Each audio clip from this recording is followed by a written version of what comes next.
Thank you guys for making some time today. We're going to talk a little bit about why you need a coach and what Cinch Cycling has to offer in the way of coaching and making you a better cyclist. So right now I'm going to share my screen with you guys, and let me know if you guys can or cannot see this. If there's any problems, just speak up. But I think trying to get my screen layout here so I can see. What I'd like to do today is just run you through some of the results we've seen with other athletes and myself, and tell you a little bit about my background and what Cinch has to offer for cyclists looking to improve. And as I said earlier, if you guys have questions, just put them in the chat box and I'll answer them all at once at the end or as we go through this little presentation that I put together. First thing I want to tell you guys about was my past in cycling. And I hired my first coach in about 2011 and got significantly better as far as my power numbers and things like that. And after about a year, I kind of plateaued, and the coach I had at the time basically was telling me, you need to add more volume or more intensity. And at that point, I was training about 20 hours a week and couldn't see any way possible that I was going to add more volume. And then the intensity side, as I was approaching 40 years old, I couldn't recover from doing intensity every single day. And at some point, I actually was in an overtraining state and injured my back, and it got worse and worse. And by 2015, I was pretty much done doing structured training and was just riding whenever I could. I went through a series of injections and other things trying to figure out how to get the pain to stop. And what I learned was it was from all doing training all focused on the bike and not doing core work and other cross like functional fitness exercises that keep your other muscles activated. So sorted all that out. And in 2015, I met Tom Danielson at a Gran Fondo event, and we kind of really hit it off and became friends more than anything. And he was still riding pro and was running training camps. And I went to one of his training camps in I think February of 2016, maybe in January, February, out in Tucson. And he was then being coached by Levi Leipheimer.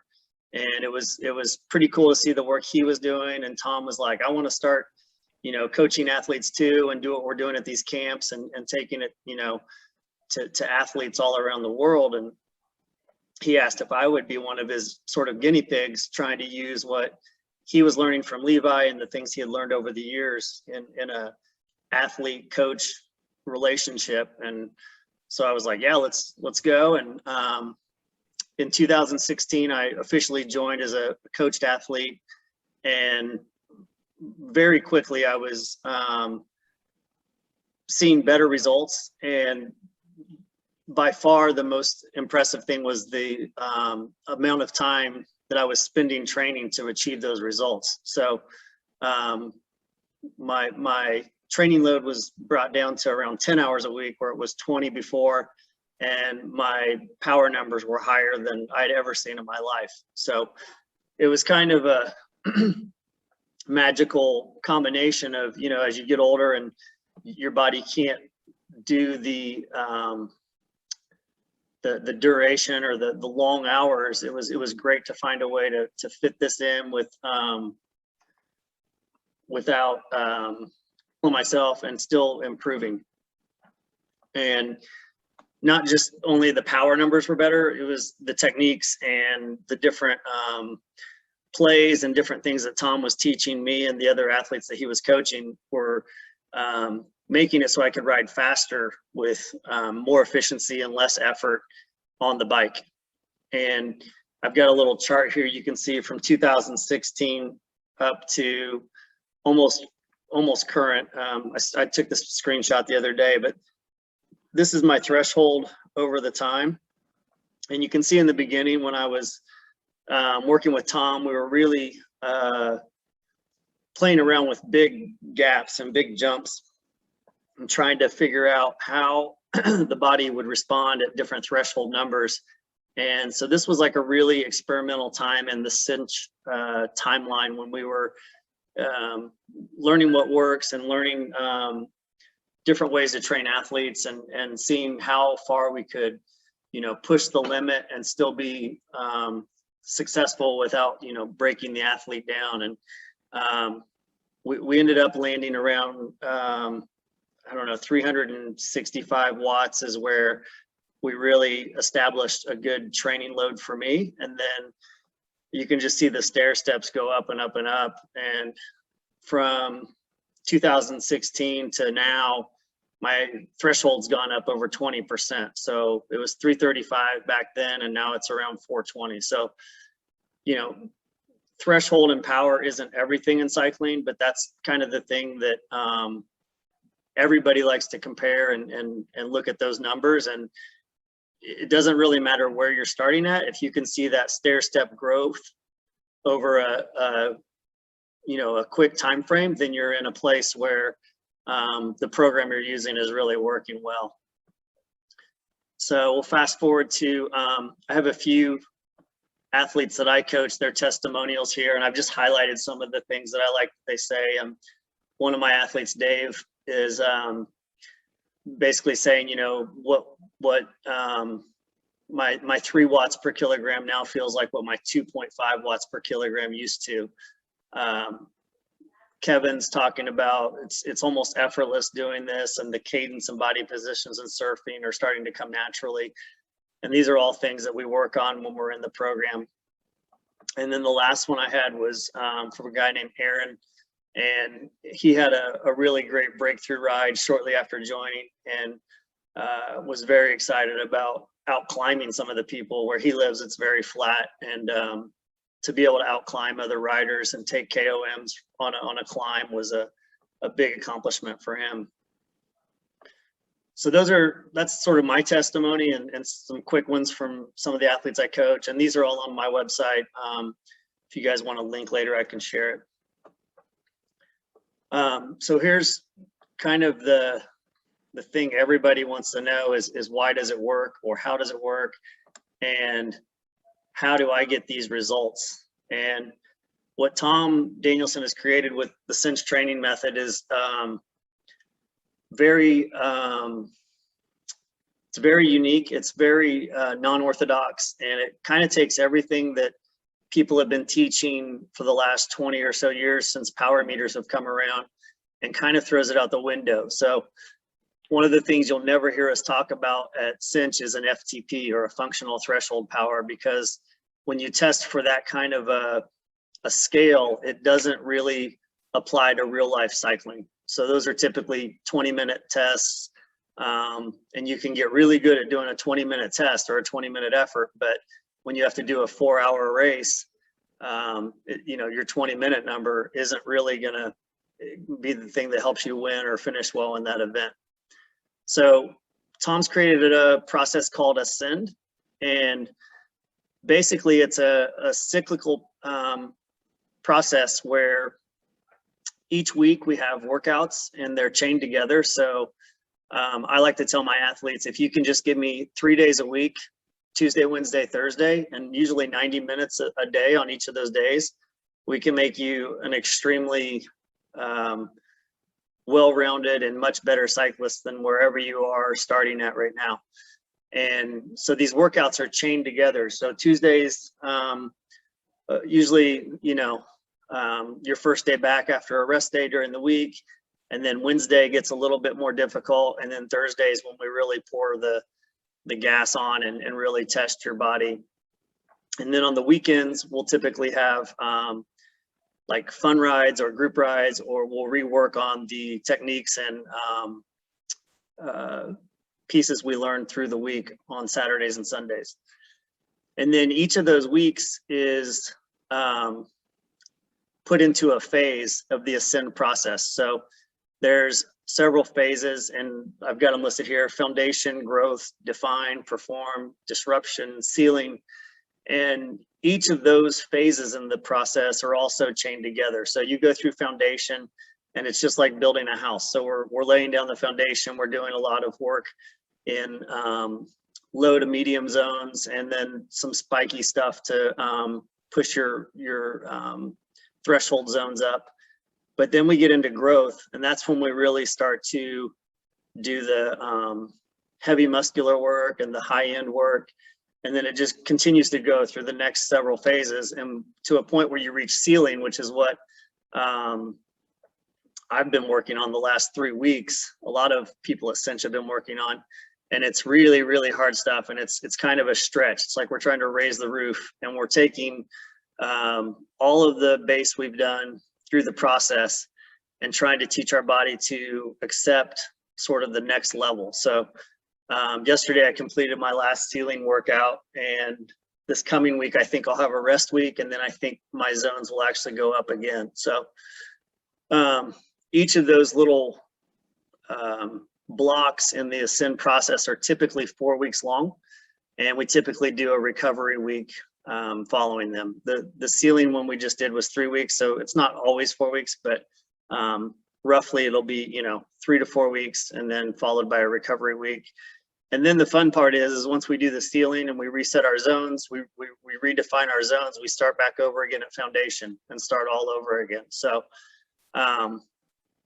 it's cool because it's a circular process that your growth and potential, it's always cool to see numbers go up and to always get better and faster.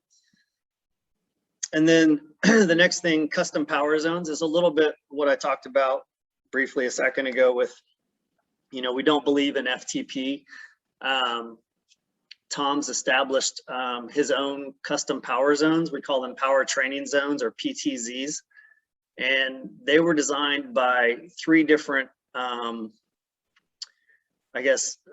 pieces of how your body processes your effort on the bike. So the first one is fueling type. So you're either going to be burning fat or glycogen or some kind of combination of those two. It could be, everybody, a lot of people are familiar with what they call like sweet spot, which we don't really ever talk about either. But in that zone, you're burning mostly fat and some glycogen.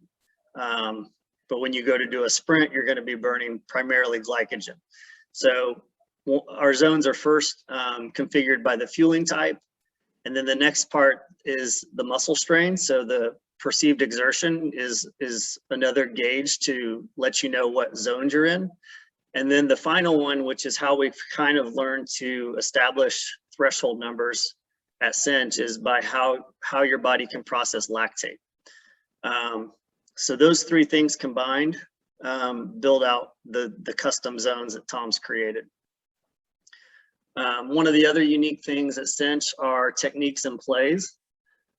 And examples of these are, there's techniques that we learn. One of my favorite one of all time is called surf the terrain. It's a process where if we're going over little bumps, or even if you're climbing and there's an opportunity to use gravity to go faster, we take the speed in the gravity part. So where I live for most of the year in Indiana, it's really rolling and relatively flat, but there's little bumps, and all the people in Indiana, not all, most of the people in Indiana don't know how to climb quickly. So they'll go really hard up these little hills and go way above their threshold zone and get to the top, and they'll be totally in the red and gassed, and they'll coast down the bottom of the backside of the hill. And what we teach is to go below threshold up the climb, and then go really hard over the top and keep the gas on as you go down. And in a number of events and races this year, I've been able to establish breakaways or cause a lot of disruption in a race where people back home in Indiana just don't know how to ride that way. And when you do it, it's the shock and awe of a move. One of the plays that we do, so and since we have things that are called plays, and they're basically like in basketball or football when a coach will draw up a play. This is plays in cycling, and one of them that Tom's created is called the Dream Killer, and it's a combination of using different zones for different periods of time and different body positions, standing and seated. And it's basically different ways to do attacks based on the scenario that you're in a race or a group ride or whatever. You know, if you're with two people in a breakaway and you want to drop the two right before the last bit of a race, you might use one play. And if you're, you know, in a big group climbing a hill or whatever, you may use a different kind of play. So there's a whole playbook of different plays that we've put together, and we practice those on the weekends and during our training rides during the week.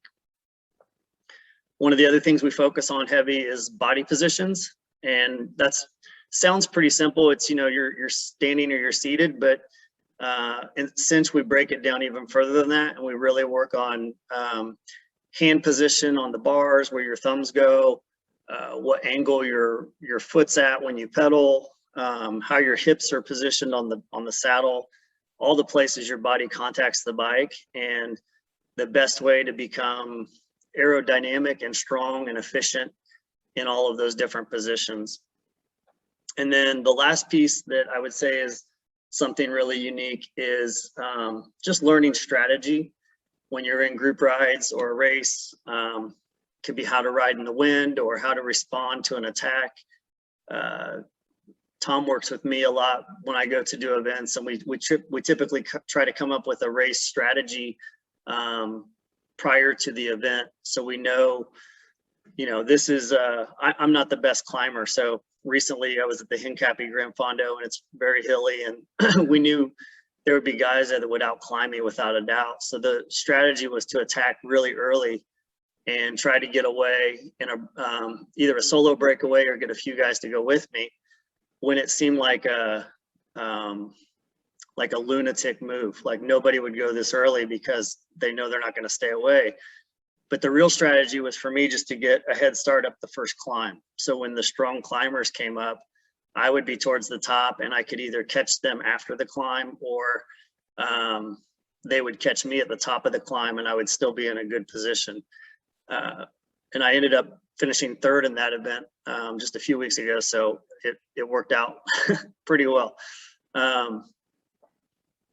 The other piece that I wanted to talk about with Cinch is the sort of what you receive outside of just a coach and a training plan. You have access to a lot of different resources, technology, and then a community of other athletes that are doing exactly what you're doing. So we utilize software called Today's Plan, and it's similar, if you're familiar with Training Peaks, it's similar to that. It's basically where we do a lot of our communication with the athletes. We set up your training plans. It automatically sends an email out every week and every night of your training plan that's coming up for the week, as well as the one you have for the next day. And then once you do your workout, when you upload your ride from your computer, your Garmin, Wahoo, whatever you have, it'll notify your coach, and we can go in and review your power files and leave feedback and comments on your ride and communicate through that tool. Another piece of technology that we have access to is called the Cinch App, and it's basically like a private network app for Cinch athletes and the coaches. And it's cool because you get to meet people that are in different states or different countries, all doing the same kinds of workouts that you're doing. And it's really cool. In the off season, we do different activities or different, what we call them, you know, different kind of virtual events. So we do one that's called the Tour de Cinchmas, and it's around the holidays, and it'll be like a week or 10-day long competition, and you'll be on a team with other athletes that you probably have never met all around the country. And each day of the week or each day of the competition, you will be scored for your performance in the workout individually, but you're also part of this team that's competing against all the other teams in the Cinch world. So fun stuff there, getting to meet people like that through, you know, virtually through the app. And then that also comes into a really cool thing when you attend any of the training camps that Cinch puts on, because then you'll have seen those names or be familiar with those people, or maybe you meet them at training camps and you stay in touch with them through the Cinch app. So it's kind of a cool way to connect with people that are going through the same workouts and things you're doing. Me personally, the athletes I coach, I do a Zoom call typically on Fridays. We try to do it once a week, and the time we kind of move the time around, trying to make sure it fits the most athletes as possible. But it's kind of like we're talking here today. I might have like a 10-minute quick message, but it's really, question answer. And then, to me, the importance of mental health and talking with other people and making sure that, everybody's understanding the workouts and having a good experience is important too. And I think, having that video call with people around the country that are doing the same workouts is a really positive thing to have. And then the last thing, when you join Cinch, you'll receive Tom's book, Cycling on Form, and it outlines a lot of the techniques and all of the methodologies that we teach at Cinch, and it's a really good resource to refer back to. I tell all my athletes that, if you can spend some time just scanning through it at night, and then, pick it up every week or two, and just kind of, you don't have to read it cover to cover. It's just one of those things where you'll reread, surfing the terrain technique, and you'll click again, and you'll be like, oh, I need to work on, my standing technique, or I need to try this on my next ride. And it's just a really, really good book. And even if you're not a Cinch athlete, you should buy that book and check it out. It's really good. And then pretty much lastly here, so what's the commitment of athletes? Everyone wants to know the cost. It's $250 a month for the coaching services. And then, like I said earlier, I ask all my athletes to please just give me 3 days a week, Tuesday, Wednesday, Thursday, for usually 90 minutes. And then the weekends, we can either do training plans or, go ride your group rides with friends or do events or whatever you want to do. But I try to make those weekends where it's more practicing what we've learned through the week and applying it to, real cycling scenarios. So, and then the last thing, you really have to trust the system. The Cinch system that's been built really, really works, and it works really well. And I remember when I started training with Tom, he had me doing really low zones all the time and really high cadence. And I was like, this feels terrible. I don't feel like I'm going hard enough. I don't feel like I'm getting enough workouts. And then after about 2 weeks, I noticed, man, my speed's going from like 17 miles an hour to 19 miles an hour using the same low power with this high cadence. And he would tell me, yeah, he's like, your body's learning to become efficient at that power, and your speed's getting faster. And, we moved on to where we don't just do low zones, but that was kind of my entry into the foundation, the very first foundation phase. And once we started building on that, like everything, all the efficiencies and all of the zones started going up.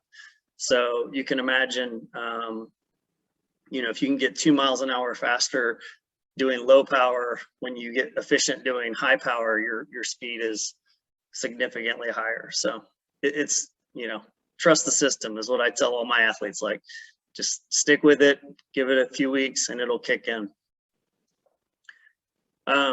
That's kind of it for the presentation piece. And be happy to answer any questions you guys might have, as detailed as you want to go, and fire away.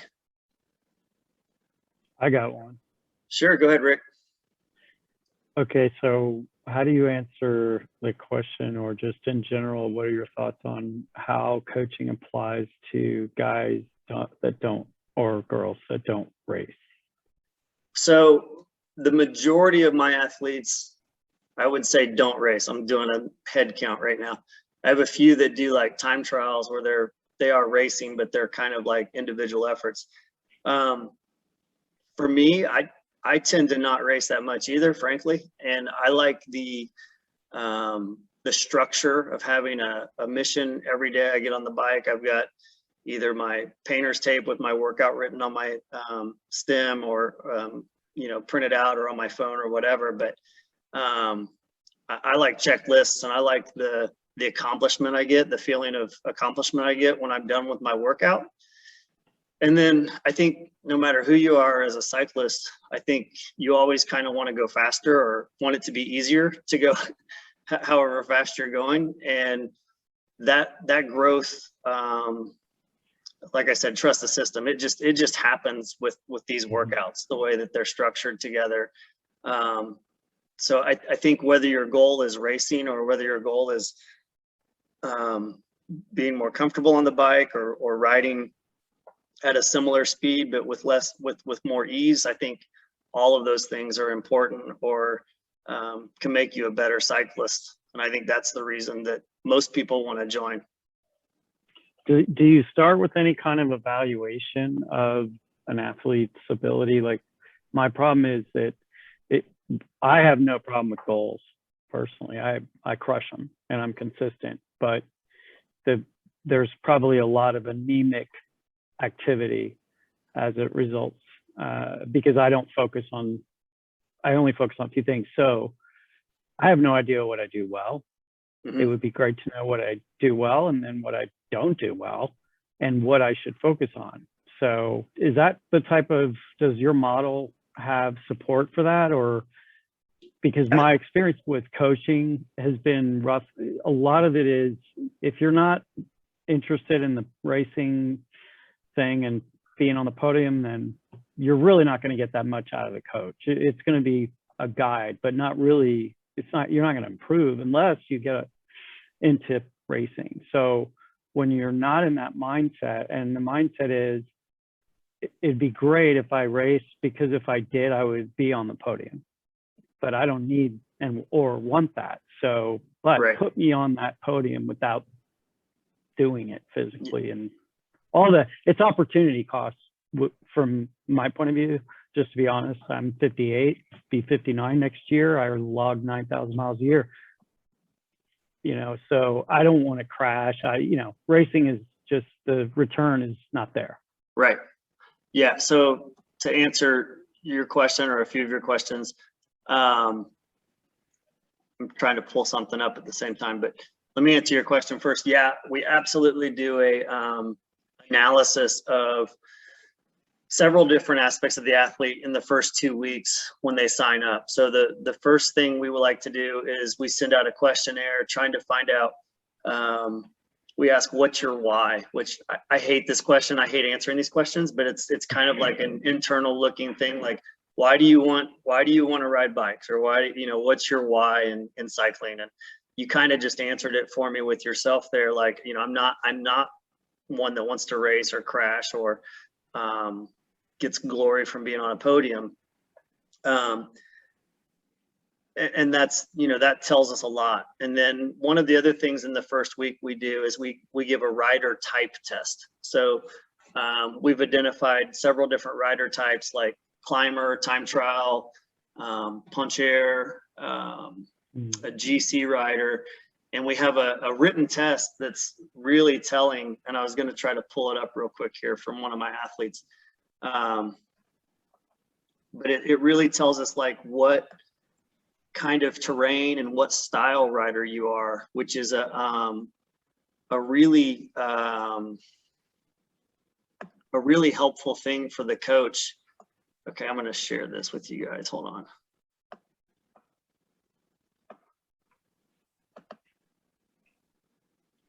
All right, I don't know if you guys can read that. It's pretty small, but so like some of the questions are, which occupation do you feel best suits your strengths? Mechanical engineer, Hollywood actor, artist or creative, or fighter pilot?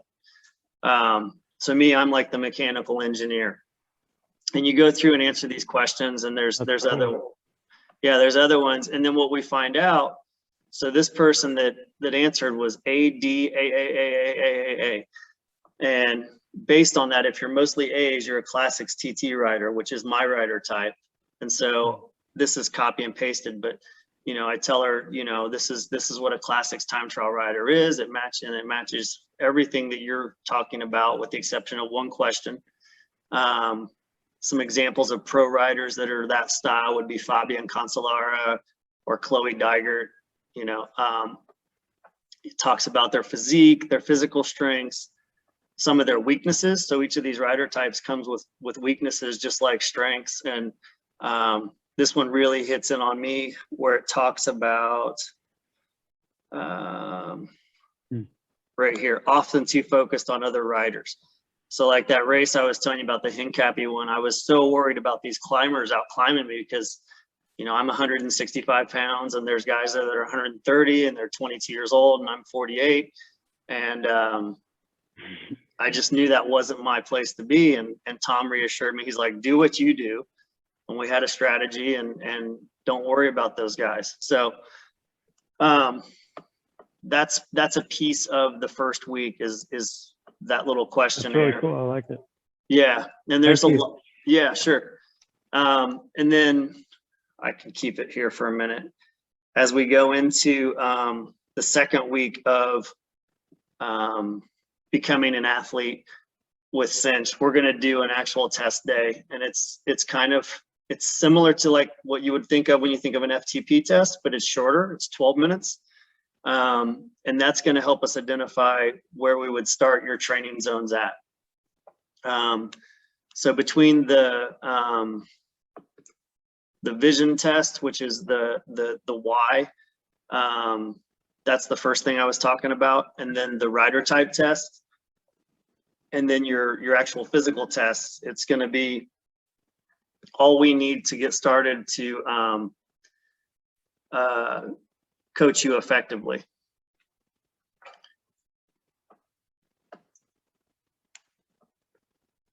Anybody else have any questions? That was a good one, Rick.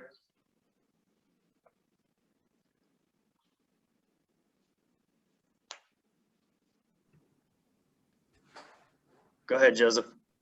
I don't have any question. I just sat in the presentation just to see, you know, what you was presenting, but just to let everybody know that I am a Cinch athlete. Been working with Tom since March, I think, yeah, March of this year. And I mean, as what Matt, you know, presented, it's a lot. The training has been so much different than the previous coaches that I've had, you know, just to share with you. And I love it. I mean, no more FTP tests, no more ERGMO, you know, on Swift. Actually gotten stronger. I've done a few races this year, but like I told Tom, it's just this year, it's more like building that base for 2022. And I'm excited, you know, what's going to happen, you know, what's going to happen in 2022. So Rick, if you're thinking about it, I mean, this Cinch is so different. But the most important thing that I love about Cinch is the community. Mm-hmm. It's a Cinch community, and that Cinch app, I've never seen that. I've worked with 5 different coaches before Tom, and none of those other coaches have anything like that. And if they did, they wouldn't have lost me. You say that. And you won't understand until you are part of the Cinch community. You know, I don't know Matt. This is the first time that I've met Matt, but I've seen Matt on the Cinch app, and we communicate on the Cinch app. And hopefully one day, you know, we get to see each other face to face. And so I've been following Matt since I've been a Cinch athlete, and, you know, heard so many great things about him that I was like, hey, I want to hop on and see who this guy is. Man, I got to pay you off somehow, Joseph. I got to send you No. I appreciate you sharing though, because you hit on some things that I probably overlooked, but you're dead on with all of that.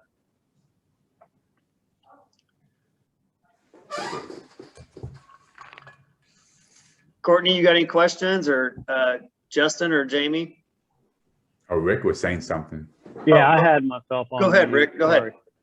Oh, I was just going to ask about, I forgot, I don't use a power meter. I'd love to have one, but I can't afford that stuff. So I do use Whoop, and I'm a believer in their methodology. I'm open to, but I question how you could evaluate someone without them having a power meter. Are you just going to go by perceived rate of exertion on a particular test? I mean, I can give heart rate data, but it's from the Whoop, which we would all agree may not be the most accurate, but I use it as a baseline, not necessarily, and monitoring change, not accuracy. So, right. To be totally transparent, for the best results possible, a power meter is essential. Yeah, I'm not going to argue with you. I just have never, I wouldn't take the step unless I had a reason to, and a reason to would be like racing, but I'm not going to do that. Mm-hmm. Coaching might be. Yeah, and to kind of go back to your comment earlier, you know, I look at, I mean, I've been riding with a power meter since 2006 or 7. I mean, I've been doing it for a long time, and a lot of those years it was data that I had that I didn't know what to do with or why I had it, but it was cool. And, you know, now it's like,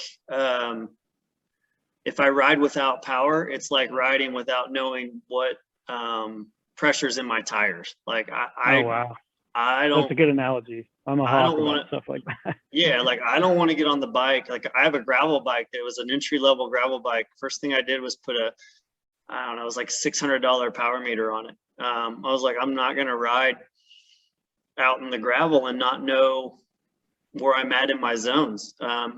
I mean, it's one of those things. You can look at your speed or your heart rate, but depending on which way the wind is, or if you're on a hill, it's not going to give you an accurate assessment of your effort. You could have a good day or a bad day, and it feels easy or it feels hard, and it could be the same power both days, and you have no idea. So for me, it's like riding without a power meter is okay if I'm riding to the beach with my wife, or riding with my kid or my grandkid, or if I'm, you know, riding for mental health or fun, or going to get a coffee with some people, that's all fine. But if I'm doing anything focused or any kind of real effort, I want to know exactly what zones I'm in and how long I've been in those zones. That's just like, that's just how it is to go to that next level. But I can see, you know, people think that racing's like the goal or the reason to have one, but it's kind of like the tire pressure example. I mean, you know, it's a tool, and it'll make you better no matter what competitive level you want to ride at. I mean, if you're doing group rides and you know, I mean, Joseph knows the terms, but if you know your low threshold zone and you can stay in that, and you're in that the whole group ride, at the end, if there's a sprint, you're going to be in a good physical state to win the sprint, or to go really hard in the sprint. But if you've been above your low threshold the whole ride, up and down, when you get to the finish, you may be spent. And, you know, you can look at the ride after and you say, well, my average heart rate was 168. And it was the same as it was last week, but tonight I just didn't have it. And you'll have no idea why. So that's the power meter sales pitch.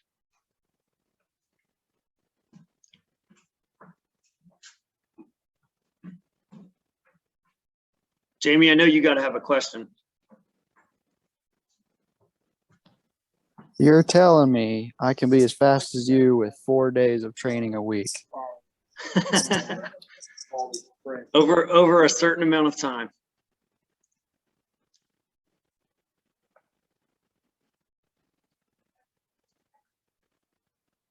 Answer this question. Yeah, I'm speechless. It really is. I mean, Joseph can tell you, I didn't ask Joseph to join in, as he said, but he can tell you the effectiveness of this training. I mean, I was training with another coach prior to this, and his answer was either more intensity or more duration, more time. You know, longer rides and more intensity. And at the level I was at, that was like somebody, you know, I don't know. That was like pulling the rug out from under you. It was just like I can't do more or longer. That was the end. So thankful I injured my back and went out of commission for a month or two, and I'm thankful I met Tom, and here we are. I ditto that too, Matt. Yeah. I mean, it's the book was what got me to know Tom. I mean, a friend of mine gave me his book over a year ago. Mm-hmm. And when I read it, I was like, man, this is something that's different. I've never seen anything like this. The training's different. Mm-hmm. And I mean, previously with the other coach, it would be like, you know, every 6 week FTP test and all that. And I'm going, okay, well, what about the other things? You know, I'm a master racer. I'm fairly new at it.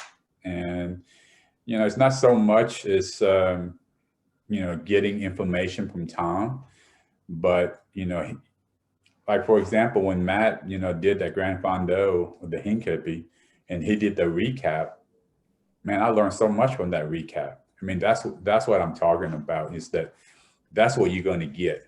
Whether you race or not, that's what you're going to get is that not just Matt's coaching you, but other people, other coaches and other people that are successful. You know, there's a lot of them, I think, in the cinch community that don't race. There's only a handful that race, but the majority are just, I call it fitness athletes.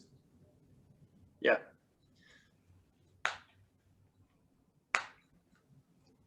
And I agree with you, Matt.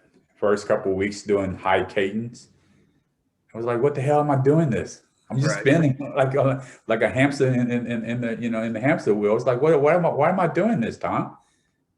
Yeah. There's a reason to it. Yeah. Well, I've taken up about 45 minutes of your day, and I don't want to keep everybody sitting here staring. So appreciate you guys' time. And if you want to take the next step, just reach out to me. And if you have questions you think of or didn't want to ask in front of the group, just text or email me. My cell phone, if you want to jot it down or whatever, is, oh, wait a second. It's 317-281-8479. Or you can email me or reach to me on Instagram or however you found the link to this. So any of that's good. Well, for what it's worth, this was really a lot better than I expected. I hope you don't take any rudeness. Yeah. Honestly, there's no rudeness intended, but it was. I'm intrigued. Yeah. Very Well, much. I know Tom not at a personal level like you at all, but I've had lots of interaction with him over the past year and a half or so, and so I thought it was time to go a little deeper. And I actually have the book too. I haven't read it. Mine's actually signed, by the way. Yeah. But thank you. Very good. You're welcome. All you other guys, I appreciate you coming on too. I'm going to sign off. Thank you. All right. We'll see you guys. See you guys. Bye. Thanks a lot.